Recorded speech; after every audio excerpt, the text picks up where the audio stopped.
بسم اللہ الرحمن الرحیم۔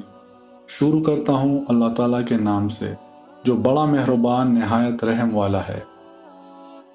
حضرت عائشہ صدیقہ رضی اللہ تعالیٰ عنہ سے روایت ہے کہ رسول اللہ صلی اللہ علیہ وآلہ وسلم نے فرمایا، وہ آدمی تم میں زیادہ اچھا اور بھلا ہے جو اپنی بیوی کے حق میں اچھا ہو۔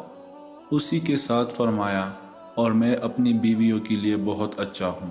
تشریح: مطلب یہ ہے کہ آدمی کی اچھائی اور بھلائی کا خاص معیار اور نشانی یہ ہے کہ اس کا برتاؤ اپنی بیوی کے حق میں اچھا ہو۔ آگے مسلمانوں کے واسطے اپنے اس ہدایت کو زیادہ مؤثر بنانے کے لیے رسول اللہ صلی اللہ علیہ وآلہ وسلم نے خود اپنی مثال بھی پیش فرمائی کہ خدا کے فضل سے میں اپنی بیویوں کے ساتھ اچھا برتاؤ کرتا ہوں۔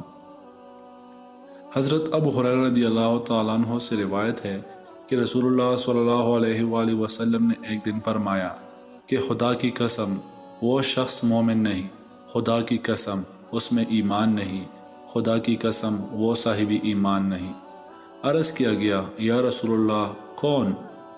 یعنی حضور صلی اللہ علیہ وآلہ وسلم کس بدنصیب شخص کے بارے میں قسم کے ساتھ ارشاد فرما رہے ہیں کہ وہ مومن نہیں اور اس میں ایمان نہیں؟ آپ صلی اللہ علیہ وآلہ وسلم نے ارشاد فرمایا کہ وہ آدمی جس کے پڑوسی اس کی شرارتوں اور مفدہ پرازیوں سے مامون اور بے خوف نہ ہو، یعنی ایسا آدمی ایمان سے محروم ہے۔ تشریح: حدیث کے الفاظ میں غور کر کے ہر شخص اندازہ کر سکتا ہے کہ رسول اللہ صلی اللہ علیہ وآلہ وسلم کا یہ ارشاد کیسے جلال سے معمور ہے، اور جس وقت آپ صلی اللہ علیہ وآلہ وسلم نے ارشاد فرمایا ہوگا اس وقت آپ صلی اللہ علیہ وآلہ وسلم کا حال اور آپ صلی اللہ علیہ وآلہ وسلم کے خطاب کا انداز کیا رہا ہوگا۔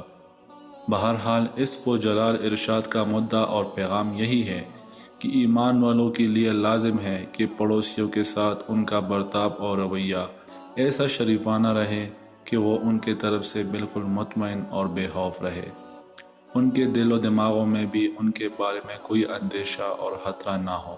اگر کسی مسلمان کا یہ حال نہیں ہے اور اس کے پڑوسی اس سے مطمئن نہیں ہے تو رسول اللہ صلی اللہ علیہ وآلہ وسلم کا ارشاد ہے کہ اسے ایمان کا مقام نصیب نہیں ہے۔